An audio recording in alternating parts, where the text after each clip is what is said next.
Hello दोस्तों, आप सभी का आपके अपने YouTube चैनल इंग्लिश युग 24 में स्वागत है। दोस्तों, आज हम लोग स्पोकन इंग्लिश के एक अति महत्वपूर्ण शब्द पर बहस करेंगे, डिस्कस करेंगे, उसके संबंध में जानेंगे। यह वर्ड बहुत ही इम्पोर्टेंट है स्पोकन इंग्लिश में। एक तरह से जान लीजिए कि इस वर्ड को जाने बिना हम अंग्रेजी में बोलना असंभव तो हम नहीं कर सकते, लेकिन अच्छा नहीं है। इसलिए देर न करते हुए हम इस वर्ड के संबंध में जो कुछ भी है उसको जानना, उसका प्रयोग करना, उसे कैसे सीखें, तो हम देर न करते हुए अपने टॉपिक पे चलते हैं। तो टॉपिक है ग्रामर ऑफ हैज़ल। हैज़ल एक ऐसा वर्ड है जो नाउन के रूप में प्रयोग किया जाता है, जिसके अर्थ के संबंध में हम लोग समझ लेते हैं। तो दोस्तों देखें, जब आप कोई कार्य करने में मन ना लगे, अच्छा ना लगे, आपको झंझट सा लगे या जी का जंजाल लगे या जो चीज़ मुसीबत सा लगे, कुल मिलाकर हम कह सकते हैं कि अमुक चीज़ या अमुक कार्य करने में मेरा मन नहीं लगता है। अब आपको समझ में आ गया होगा कि अगर किसी कार्य को करने में हमारा जी नहीं लग रहा हो, मन नहीं लग रहा हो, हमें अच्छा न लग रहा हो, तो हम ऐसे शब्द के लिए हैज़ल शब्द का प्रयोग अंग्रेजी स्पोकन इंग्लिश में कर सकते हैं। अब हम लोग चलते हैं इसके यूज पर। तो दोस्तों, आपके मोबाइल की स्क्रीन पर आ गया है इस वर्ड का प्रयोग हम कैसे करेंगे। लिखा गया हैज़ल का प्रयोग या हैसल का प्रयोग। इसका प्रयोग नाउन और या जिरंड के रूप में होता है। इसका ग्रामेटिकल स्ट्रक्चर किस प्रकार से बनता है ये भी जान लें हम लोग। वह है it plus is was will be, मतलब present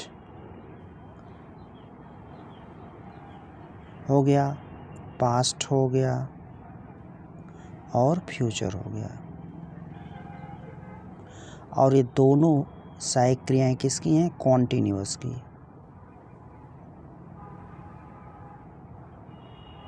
present continuous, past continuous और future continuous. Plus hassle to. लेकिन एक चीज़ ये जान लें, यहाँ पे इस के बाद हैज़ल टू लगेगा, क्योंकि यह नाउन है और हम लोग क्या करते हैं कि इज़ हुआ, वाज हुआ और विल भी हुआ, तो अधिकतर हम लोग आईएनजी का प्रयोग करते हैं मेन वर्ब में।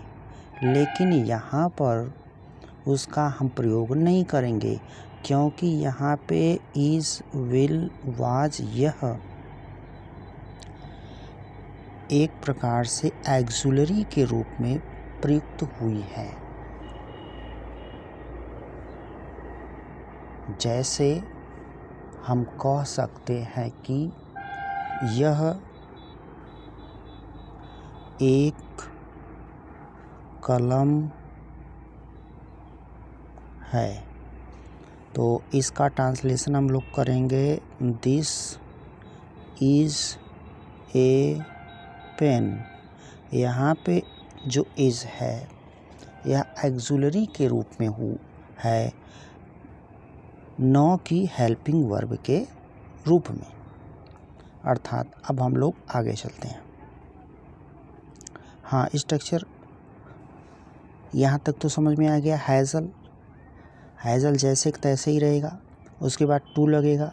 टू के बाद बताया जा रहा है कि मेन वर्ब, जब मेन वर्ब आएगी तो उसका फर्स्ट फॉर्म आएगा, क्योंकि टू प्रीपोजिशन के बाद जब भी मेन वर्ब लगेगी वह अपने फर्स्ट फॉर्म में आएगी। उसके बाद ऑब्जेक्ट और ETC उसके बाद हो जाएगा। अब हम लोग सीधे एग्ज़ाम्पल पे चलते हैं, एग्ज़ाम्पल देखते हैं, उससे समझते हैं। तो आपके स्क्रीन पर एग्ज़ाम्पल आ चुका है जो इस प्रकार है। देखें, कहा जा रहा है कि एग्ज़ाम्पल नंबर 1, मुझे अंग्रेजी बोलना जी का जंजाल लगता है। देखिए, मुझे अंग्रेजी बोलना जी का जंजाल लगता है। अब ये टेंस प्रेजेंट में हो गया है। तो स्ट्रक्चर हम लोगों ने देखा कि इट रहेगा, इज रहेगा, हैज़ल, ए हैज़ल और टू, ये तो हमारा स्ट्रक्चर था। उसके बाद कहा गया कि वर्ब आएगी अपने फर्स्ट फॉर्म में, फिर इंग्लिश फॉर मी, यहाँ तक समझिए कि एक प्रकार से हमारा ऑब्जेक्ट हो गया। अब हम लोग अगले वर्ड को समझते हैं। अगला वर्ड, अगला ट्रांसलेशन है, श्वेता को साड़ी पहनना जी का जंजाल लगता है। देखिए, जी का जंजाल लगता है, तो इसको हम कैसे कहेंगे? It is a hassle to wrap sari for Shweta. हम यहाँ पर रैप के स्थान पर वियर शब्द भी लगा सकते हैं। इसके माने भी पहनना होता है, लेकिन रैप ज़्यादा अच्छा है, इसलिए यहाँ पे यूज किया गया। अब हम लोग अगले वर्ड पे चलते हैं। अगला एग्जाम्पल आपकी स्क्रीन पर इस प्रकार है। एग्जाम्पल नंबर 3, शाम को खाना बनाना जी का जंजाल लगता था। कोई व्यक्ति है, पुरुष हो सकता है, महिला हो सकती है, कोई भी हो सकता है, वो कह रही है या कह रहा है कि शाम को खाना बनाना जी का जंजाल लगता था। तो यहाँ पे था है तो वाज आ गया। It was a hassle to cook food in the evening. शाम को खाना बनाना जी का जंजाल लगता था। मुझे मैथ पढ़ना जी का जंजाल लगता है। मुझे मैथ पढ़ना, जैसे कहा जाए मुझे मैथ पढ़ना जी का जंजाल लगता है। तो इसका क्या ट्रांसलेशन होगा? तो होगा क्या? It is a hassle to read, या स्टडी भी हम कह सकते हैं, स्टडी मैथ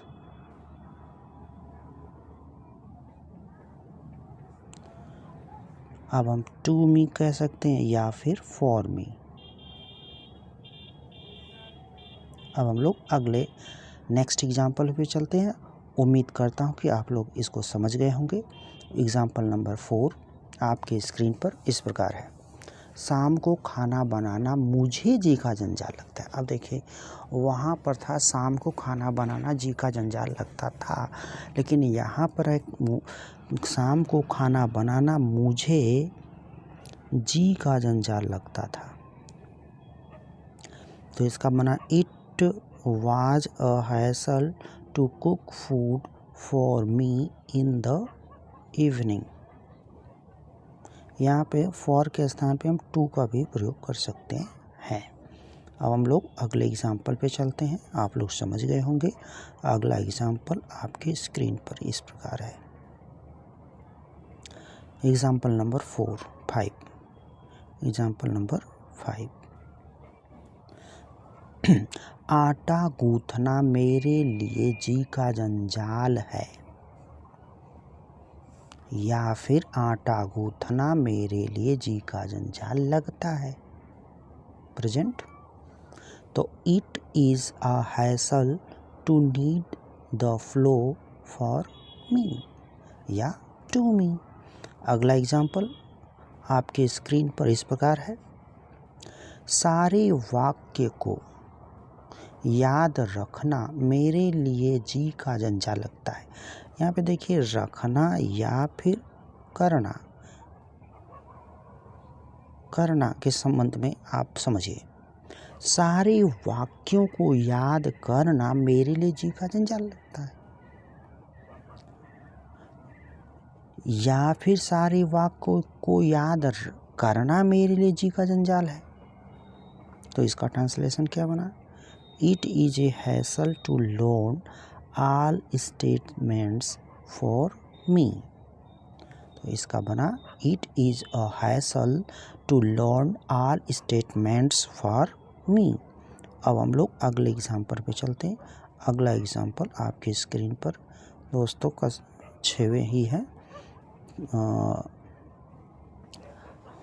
दोस्तों, अगर आप लोगों को हमारी ये वीडियो अच्छी लगी हो तो लाइक, शेयर एंड सब्सक्राइब करें।